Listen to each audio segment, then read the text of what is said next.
y así te doy la bienvenida a Entrevistas de Iván Campos. Este es un podcast en donde conversamos de todo lo que tiene que ver con la música, especialmente con la música de Buenos Aires. Y en este episodio vamos a recordar grandes historias de Edmundo Rivero. Y si decimos Edmundo Rivero, estamos nombrando a uno de los exponentes más grandes, no solamente del tango, sino de toda la música argentina. Vamos a hablar entonces de su legado musical, de cómo cantaba, del lunfardo rioplatense. De hecho, Edmundo Rivero era un especialista del tema, un gran especialista del lunfardo. Y también vamos a conocer entretelones muy sabrosos. ¿De la mano de quién? De la mano de su hijo Muni Rivero, que es un gran amigo, además de que siguió los pasos de su papá, porque es un gran cantante, guitarrista, compositor. Mejor invitado para hablar de Rivero no podemos tener. ¿Cómo estás, Muni? ¿Me escuchás? Gracias, Iván. Él nació un 8 de junio de 1911. Hoy hubo una gran sorpresa porque subí una foto de él cuando tenía 20 años de edad, porque hizo el servicio militar en Granaderos. Sí. Un gran honor, ¿no? Totalmente. Ser el servicio militar en Granaderos. Bueno, eso por su estatura, y solía, en los entrenamientos que hacían en Granaderos con los soldados, él montaba muy bien a caballo, que esto no sabe nadie, y hacía destrezas con 2 caballos. O sea, montaba una pierna en un caballo, una pierna en el otro caballo, y llevaba las riendas en las manos y hacía destreza con eso en Granadero, ¿no? Esa foto también está en el libro de Luis Alposta, el de Todo Rivero. Claro, el doctor Luis Alposta, un gran amigo de muchos años nuestro, de la familia, ¿no? Galeno. Gran investigador del tango. Cuando uno quiere saber de Rivero, en realidad, yo soy un referente muy importante, lógico, soy el hijo. Por supuesto. Lo conozco como papá y como artista. Pero en realidad el que quiere conocer su historia, su vida en el arte, hay que ir a la fuente. ¿Y la fuente cuál es? Lo que escribió Rivero él propio. Claro. Porque hay libros que hablan de Rivero, pero difieren ciertas cosas, ¿no es cierto? Porque no se puede saber todo. Porque fue tan amplio su arte, porque él fue un cantor nacional. Así es. No fue un cantor de tango solamente. Cantor de todo lo nacional. Lo nacional. Y otras cosas también. Por ejemplo, yo subí ayer en su cumpleaños también una canción que tiene hecha con Víctor Buccino, Canción de Fuego, que está con una orquesta de viento. Sí. Y es una canción, ¿no? Es muy tirando a la orquesta a la década del 40 de Hollywood, como suena. Y él con su voz ahí magnífica, poniéndole la letra Canción de Fuego, hace una cosa diferente a lo que era el tango, porque cuando se separa de Aníbal Troilo, claro, la gente quería escuchar El último organito, Sur, La viajera perdida, todos los éxitos que había hecho con Troilo. Entonces lo llama Buccino, cuando se separa de Troilo dice, ármame una orquesta. Ahora resulta que a los 2 días lo llama Buccino con el entusiasmo. Víctor Buccino le dice, mire Rivero, ya está la orquesta. Y mi padre le dice, ¿cómo ya te armó la orquesta tan rápido? Dice, estamos ensayando, ¿por qué no se corre? Entonces se corrió y le dice, son 2 temas del repertorio que usted hace que me atreví a hacerle los arreglos, porque Buccino tiene, Víctor Buccino tiene alrededor de 90 películas hechas de fondos musicales. Fácil, ¿eh? Sí. Fácil. Entonces era muy veloz, escribiendo y haciendo arreglos. Y cuando lo escucha mi padre le dice, pero usted armó una orquesta típica. Claro, Lionel. Usted se va de Troilo, dice, tenemos que conservar el estilo y empezar a trabajar con lo que usted sembró con la orquesta. No. Dice, yo quiero todo diferente a lo que he hecho. ¿Y a qué se refiere? Mire, yo quiero una orquesta que no sea una orquesta típica. Pero mire que Marino se fue de Troilo, armó una orquesta típica. Florial se fue con una orquesta, Castillo armó una orquesta típica. No, yo quiero un instrumento de vientos, le dijo. Insólito, una cosa insólita. Claro, y ahí graba con Buccino Fugitiva de la Madrid de Piazzolla. Hermoso tema Fugitiva, Claro. Y la interpretación ni que hablar de lo que se hace. Bueno, ahí se desprende y entra la etapa de Rivero con una orquesta distinta a Salgán, que ya había estado con Salgán, a la de Troilo, se desprende y entra con Buccino, con una orquesta distinta, y retoma el camino de cantor nacional porque forma el conjunto de guitarra. Pagés, Carné, Achaban y Milton. Pagés fue un guitarrista de Corsini. Sí. También trabajó con el conjunto de César Bo, tocaba música clásica junto con mi padre y con el conjunto de César Bo, música clásica española. Y eran 12 guitarras trabajando. En la época que él todavía no cantaba, ¿no? Claro. Una y amplitud. Cuando retoma el cantor nacional forma Pagés, Carné, Achaban y Milton, y lo que quería comentar es que Milton era primo hermano mío. La gente no sabe. Era hijo de Aníbal Rivero, el hermano de mi papá. Sí. También músico, guitarrista, extraordinario. Falleció muy joven Milton. Pero bueno, ahí retoma el camino del cantor nacional, donde incursiona también cosas gauchecas, cosas folclóricas, ¿no? Y en el otro camino que había hecho con Buccino, tiene grabado que esa Canción de Fuego, que es una hermosa canción, y después tiene temas de él como No mi amor, ¿Quién sino tú?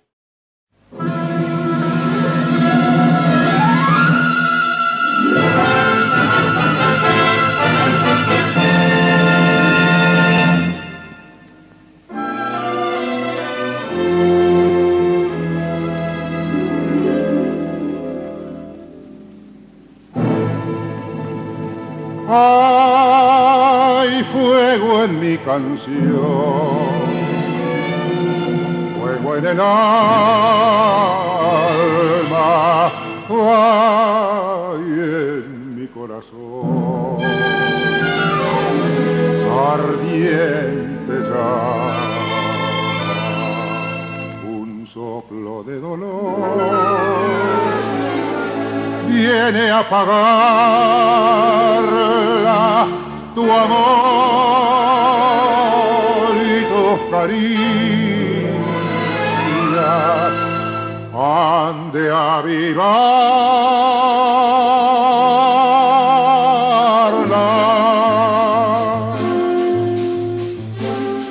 al fuego de tu amor. Me acuerdo que nos sentamos en un bar, Iván, y estuvimos hablando de Jacinto Chiclana. Claro, en el Café Lavalle estuvimos. Como 2 horas y media. Estuvimos hablando del disco de Piazzolla Rivero Borges. Claro, eso fue en 1965, exacto.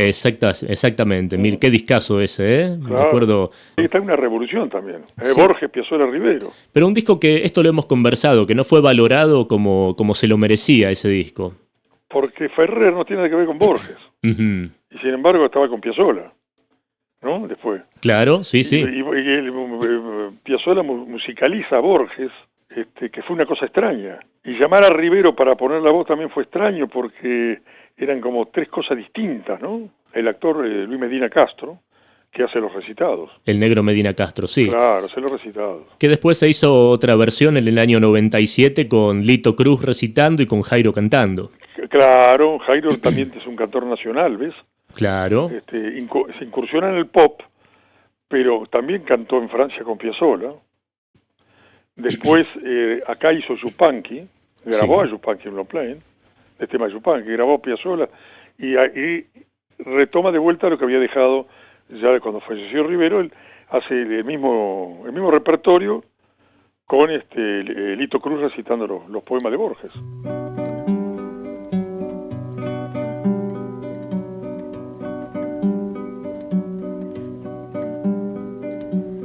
Me acuerdo, fue en Valvanera, en una noche lejana, que alguien dejó caer el nombre de un tal Jacinto Chiclana. Algo se dijo también de una esquina y de un cuchillo. Los años nos dejan ver el entrevero y el brillo.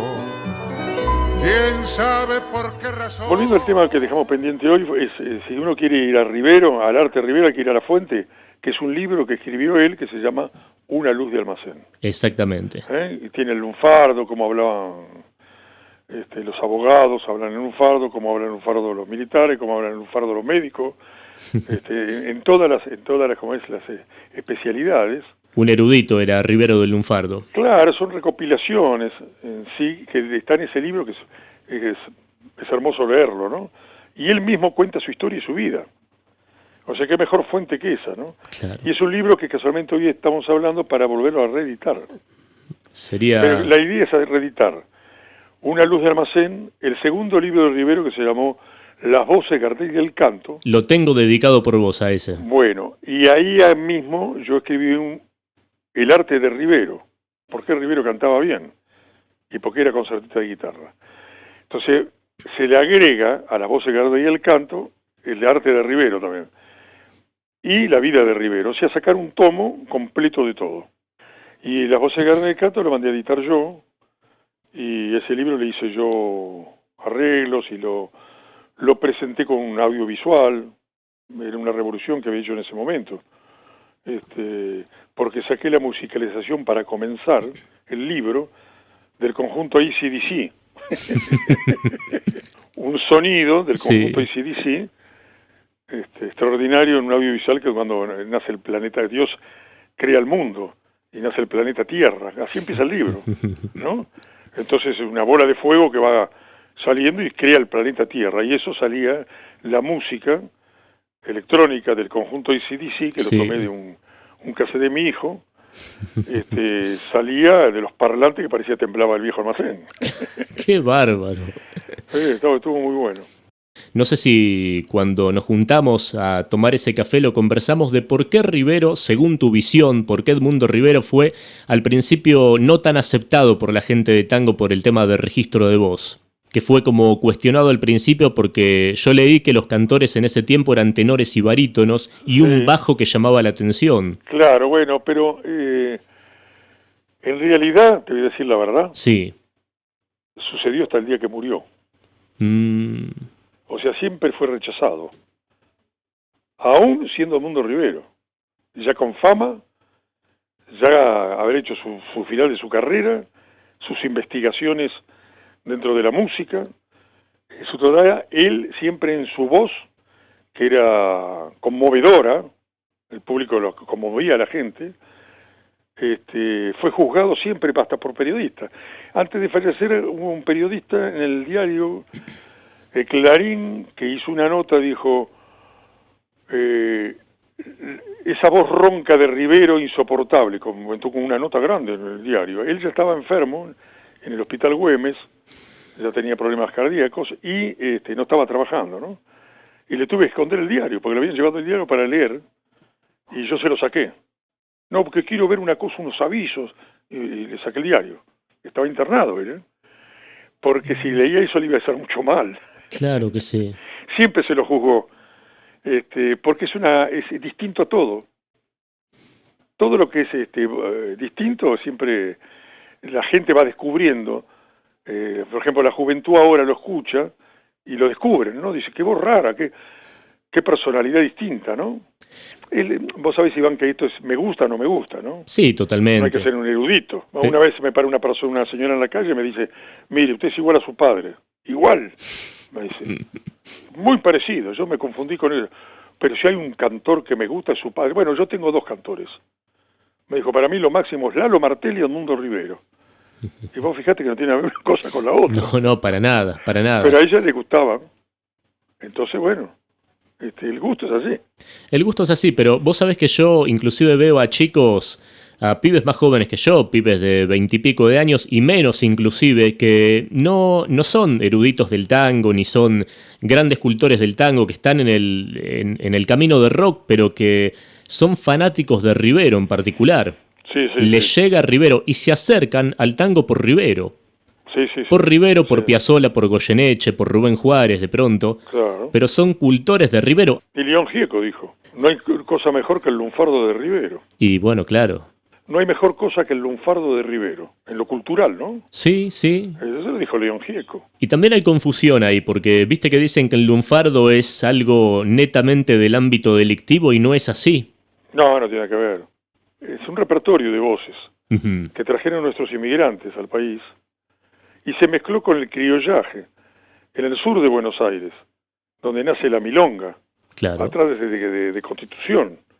Toda esa parte del sur, ahí estaban los grandes payadores, y ahí se mezcla los inmigrantes van a vivir a los conventillos, a las pensiones, a venir a trabajar acá, y se mezcla, por eso tiene tantos aportes del italiano, ¿no? Y distintas Sí, de las papiruscas, las polacas, tal cual. de todo. Entonces, ese repertorio de voces nace el lunfardo. Años más tarde, lo empiezan a emplear en las cárceles, porque van muchos tanos, muchos gorutas, van Sí, sí. en las cárceles presos, gente de mal vivir, y ahí utilizaban el lunfardo para preparar una fuga y poderse escapar sin que los guardias entendieran. Ese es el lunfardo. El lunfardo hoy en día se sigue agregando palabras, ¿no? Pues la juventud tiene su forma de hablar. Todos los días nace unas nuevas palabras, ¿no? Es así, es así. Bueno, y según Vizcaíno Casas, un gran escritor español, el lunfardo es, dentro de los argot, el más completo del mundo. Sí, sí. Es Dicho una... por un escritor y un erudito como Vizcaíno Casas, ¿no? Español. Y tiene libros editados. Y después también se usó en las Malvinas el lunfardo. En la guerra de la Malvinas se hablaba en el lunfardo, con las palabras de la calle, porque los ingleses no saben qué eso significa. Si va un inglés a decir laburo, no sabe lo que es laburo. No, no sabe lo que es, claro. Todos los códigos estaban hechos en lunfardo. Eso es increíble, ¿eh? Todos los países tienen un argot, un lunfardo, ¿no? Pero en Brasil se le llama gira. Sí. En Chile se llama alcoa. Y acá le dicen el lunfardo, por ejemplo. Sí. En Estados Unidos el slam. El slang, claro, le dicen así. Ellos tienen su...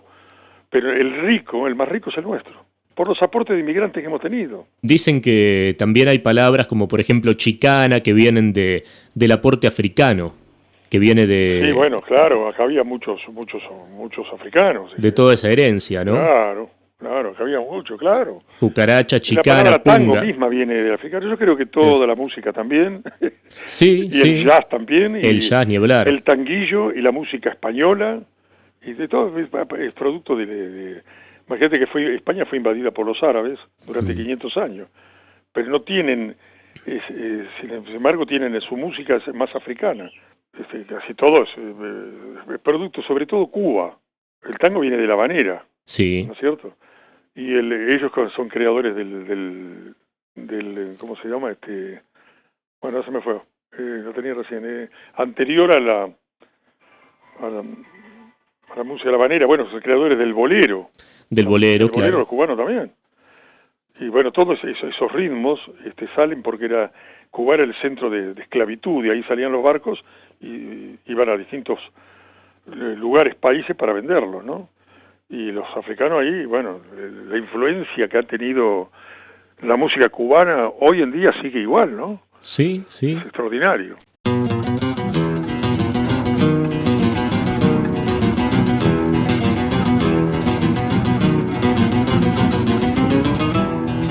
En este hermoso país que es mi tierra, la Argentina, la mujer es una mina y el fuelle es un bandoneón, el vigilante un botón, la policía la cana, el que roba es el que afana, el chorro un vulgar ladrón, al sonso llaman chabón y al vivo le baten rana. La guita o el vento es el dinero que circula. Un cuento es meter la mula y al berre por el revés. Si pelechaste, tenés. Y en la rama, si está seco. Si andás bien, andás derecho. Tirado el que nada tiene. Chapare si te conviene agarrar lo que está hecho. Muni, contame cómo fue producir para vos el disco que fue El Último Payador. Bueno, se tituló El Último Payador en realidad por opiniones de las grabadoras, ¿no? Sí. Entonces se le estaba buscando un título. Se le buscaba un título y Hugo Guerrero Martínez lo llamaba mi viejo El Último Payador. Así en radio, él pasaba en radio y decía, bueno, vamos a escuchar a Edmundo Rivero, El Último Payador. Y siempre lo anunciaba así. Con los años, cuando ese fue el último long play que graba, porque me dice, bueno, siempre la grabadora quiere que yo cante con guitarra, porque vendo con guitarra. A mí me gustaría cantar con orquesta. Entonces le digo, ¿y por qué no te das el lujo? Le digo, si lo podés hacer. Entonces me dice, no, ¿cómo? Habría que ver. Le digo, si acá está Leopoldo Federico trabajando con nosotros. Hablamos con Leopoldo y grabá con Leopoldo. Uy, sería bueno, me dijo. Bueno, y se dio el gusto, se habló con Leopoldo Federico y se eligió un repertorio, ese fue el último que grabó él, ¿no? Pero no tenía título. Y como había quedado en los oídos del público, las palabras esas de Hugo Martínez y el último payador, se lo tituló El último payador al disco. Pero no tiene canciones, la única canción que en realidad tenía que ver con el nombre del long play era Los ejes de mi carreta, Sí. que el guitarrista fue Hugo Casas, el director de Odeón, y hoy en día un gran empresario y promotor de nuestro folclore, y autor y compositor, ¿no? Hugo Casas. Y bueno, como guitarrista, tocó Hugo Casas con Leopoldo Federico, los dos solos, pero no quedó bien esa grabación, y había un desnivel con la orquesta, por lógica, un bandoneón solo con una guitarra. Entonces, bueno, lo saqué del long play, no lo agregué. Y después, bueno, de ti creo que, no me acuerdo muy bien el repertorio, pero que tiene el tango Silencio, tiene Gira Gira, ¿no? Silencio, que vos me contaste que Silencio fue, ahí bueno, está en el track número 3, pero fue la última grabación de Rivero, ¿verdad? Silencio. Claro, le tocó no grabarlo con Troilo, pero sí despedirse en radio de la orquesta de Aníbal Troilo, que lo tenían ensayado para grabar el tango Silencio. Y cuando Troilo lo despide, con palabras de Homero Mansi, Rivero canta el tango en la radio Silencio. Con esa voz dramática, imagínate, se paralizó. Totalmente. Se paralizó la radio, ¿no? Con Troilo que está dando Silencio, una maravilla, ¿no? Eso se consigue, está en internet, ¿no? Sí, en YouTube se pueden conseguir muchas cosas. Se puede conseguir. Y después no lo cantó nunca más, ni en público. Jamás cantó. Cuando le toca grabar su último disco con Leopoldo Federico, él elige el tango Silencio. O sea, se despide de Troilo con Silencio y se despide de la vida con Silencio porque es el último tema que graba de ese long play. Silencio en la noche, silencio en la sala.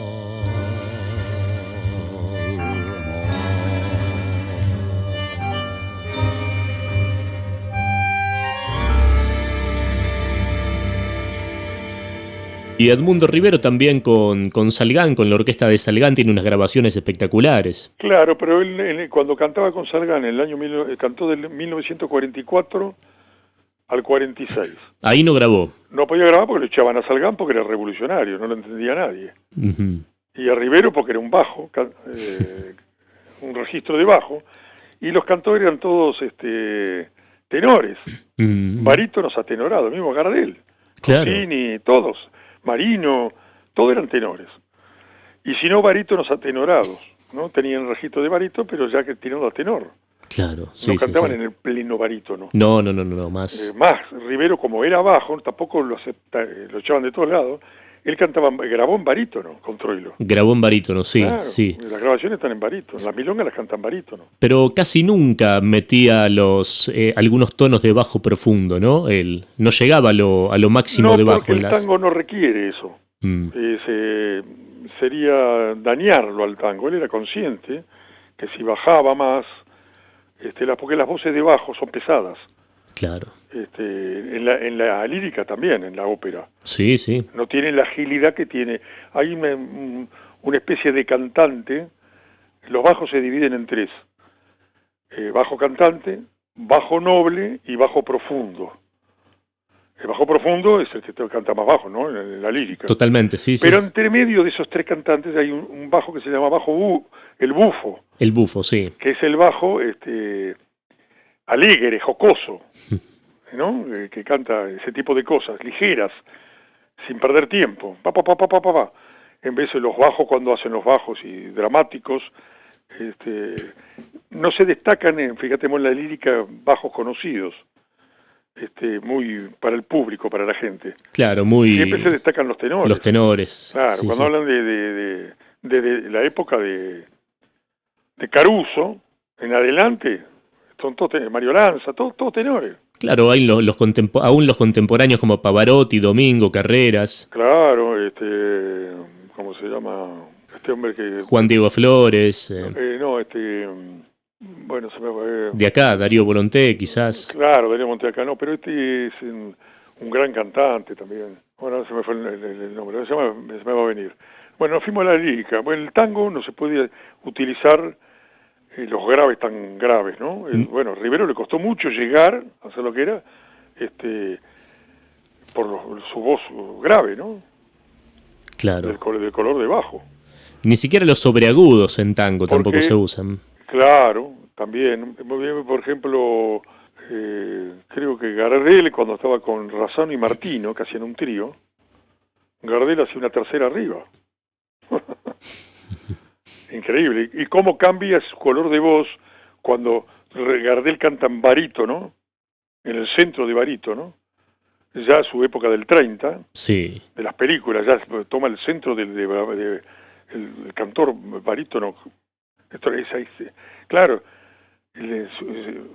40 y pico de años ahí cuando la voz se asienta y el color cambia. Un registro muy amplio tenía Gardel. Sí, bueno, el tango no requiere...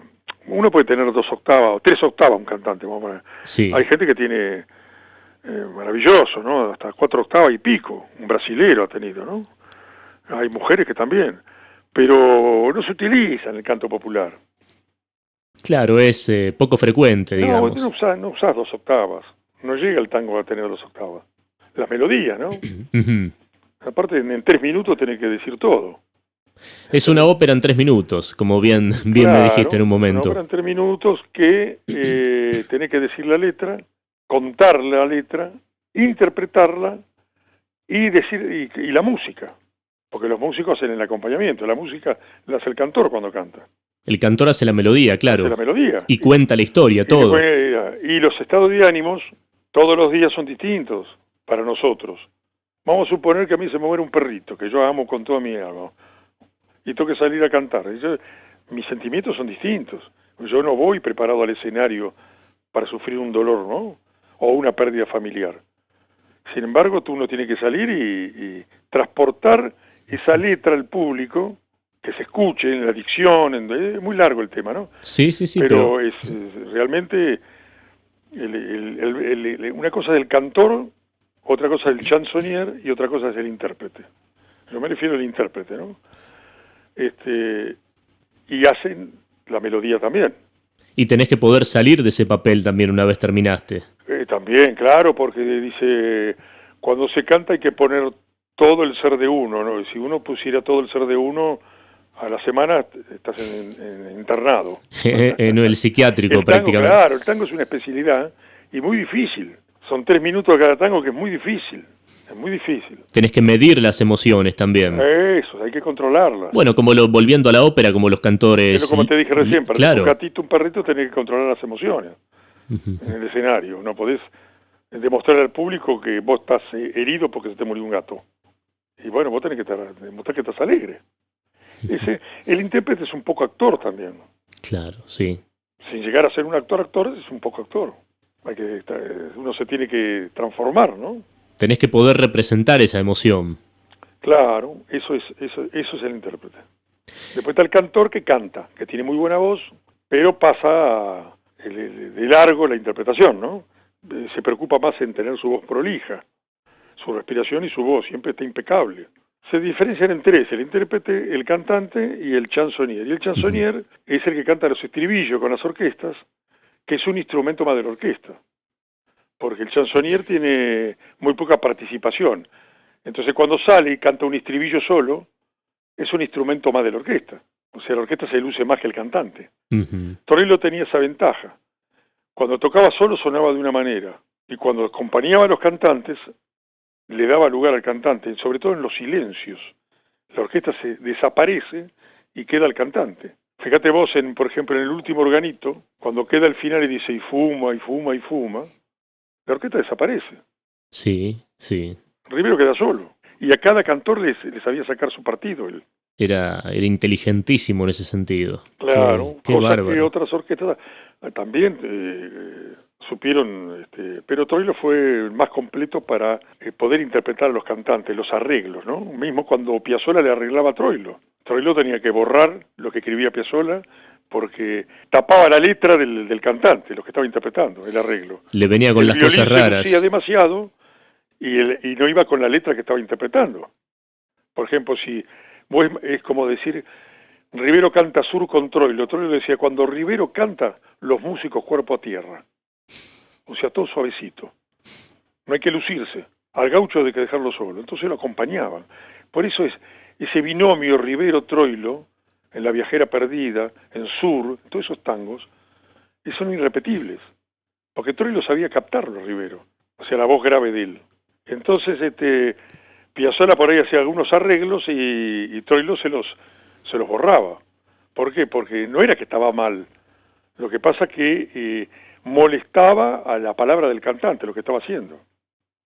Una cantante que estuvo con Troilo, ahora no recuerdo el nombre. Nelly Vázquez. Nelly, exactamente, Nelly. O Elba Verón, sí. En una época, y Nelly Vázquez, que fue la más prolífica, ¿no? Bueno, Nelly, que estuvo con Piazzolla, decía que Piazzolla te tapaba con sus arreglos. Ella decía que Piazzolla... medio que te tapaba con los arreglos, que Troilo la dejaba hacer mucho más. Y Piazzolla la tapaba a ella. Exactamente, sí. Claro. Pero vos fijate, Piazzolla sigue siendo Piazzolla y Rivero siendo Rivero, con las letras de Borges en ese long play que hablamos recién, el tango, ¿no? El tango, sí. Claro, vos fíjate, Piazzolla lo acompaña a Rivero y sigue siendo Rivero. Cuando lo acompañan en el año 52, creo, en la película El cielo en las manos, canta Rivero y sale el bandoneón de Piazzolla solo, acompañándolo a él, ya siendo Rivero solista, en la película El cielo en las manos. Y no molesta en ningún momento. Son opiniones, ¿no? Vaya a saber. Sí. Cuando Pancera le hace los arreglos a mi papá, estaba chocho. Dice, esto es lo que me gusta a mí, dice, siempre me gustó esto. O sea, los arreglos distintos. Sí. Pancera estuvo 5 años en Estados Unidos, radicado allá haciendo las películas de ¿cómo se llama? De Jerry Lewis. Sí. Bueno, era el músico, Pancera. Se nota algo de eso, esos arreglos en medio... Estados Unidos, y tenía orquesta, todos los fondos musicales de Jerry Lewis, y cantaba Jerry Lewis, los hacía Pancera. Era un bocho, y tocaba todos los instrumentos.